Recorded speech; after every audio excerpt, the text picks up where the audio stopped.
नमस्कार, मैं हूं सिद्धार्थ और आप देख रहे हैं दैनिक जागरण। आर्थिक और राजनीतिक संकट से जूझ रहे श्रीलंका में रानिल विक्रमसिंघे को नया प्रधानमंत्री बनाया गया है। रानिल को ऐसे व्यक्ति के रूप में जाना जाता है जो दूरगामी नीतियों के जरिए अर्थव्यवस्था को संभाल सकता है और साथ ही उन्हें अंतर्राष्ट्रीय सहयोग हासिल करने में भी महारत हासिल है। आपको पहले ही बता चुके हैं कि हिंसक विरोध प्रदर्शनों के बाद सोमवार को महिंदा राजपक्षे ने प्रधानमंत्री पद से इस्तीफा दे दिया था और अब एक बार फिर से कमान आई है रानिल विक्रमसिंघे के पास। आपको यह भी जान लेना चाहिए कि श्रीलंका की सबसे पुरानी पार्टी होने के बावजूद 2020 के संसदीय चुनावों में यूएनपी एक भी सीट जीतने में नाकामयाब रही थी। यूएनपी का गढ़ माने जाने वाले कोलंबो से खुद रानिल विक्रमसिंघे भी चुनाव हार गए थे। बाद में क्यूमुलेटिव नेशनल वोट के जरिए संसद पहुंचे थे, जबकि उनके डिप्टी सीएम रहे सजित प्रेमदासा ने अलग पार्टी एसजेबी बना ली थी, जो कि मुख्य विपक्षी दल के रूप में उभर कर सामने आई। वहीं रानिल ने पीएम बनते ही भारत के प्रधानमंत्री नरेंद्र मोदी को आर्थिक सहायता के लिए धन्यवाद देते हुए कहा कि वे भारत से करीबी रिश्ते रखना चाहते हैं। अब थोड़ा सा रानिल विक्रमसिंघे के बारे में भी जान लेते हैं। रानिल का जन्म 24 मार्च 1949 को हुआ था। उन्होंने कोलंबो के रॉयल कॉलेज से पढ़ाई की और वकालत में हाथ आजमाया, लेकिन कुछ समय बाद ही वे राजनीति में आ गए। 1970 में उन्हें यूनाइटेड नेशनल पार्टी ने अपनी 2 सीटों पर मुख्य व्यवस्थापक नियुक्त किया।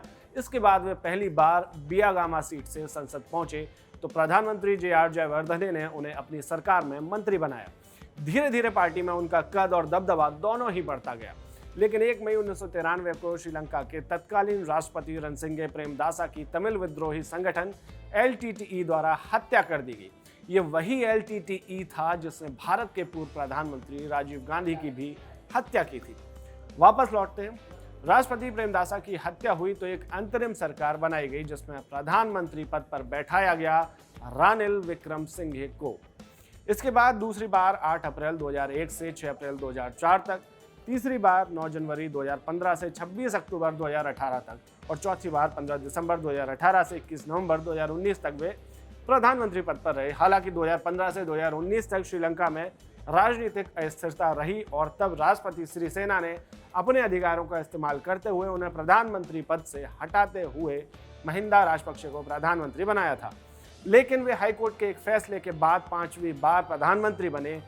इसके साथ ही उन्हें 2 बार विपक्ष का नेता भी चुना गया और अब वे 6वीं बार इस कुर्सी पर बैठे हैं। कुल मिलाकर उनका लंबा चौड़ा राजनीतिक सफर रहा है, लेकिन इस बार ये प्रधानमंत्री का पद कांटों भरा ताज है, क्योंकि उनका देश आर्थिक बदहाली से जूझ रहा है और वहां की जनता का एक बड़ा धड़ा उन्हें भी प्रधानमंत्री नहीं देखना चाहता।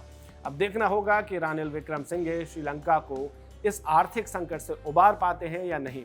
इस मामले में आगे जो भी होगा आपको एक एक डिटेल के साथ हम जरूर बताएंगे। तब तक ऐसी ही खबरों के लिए देखते रहिए दैनिक जागरण। नमस्कार।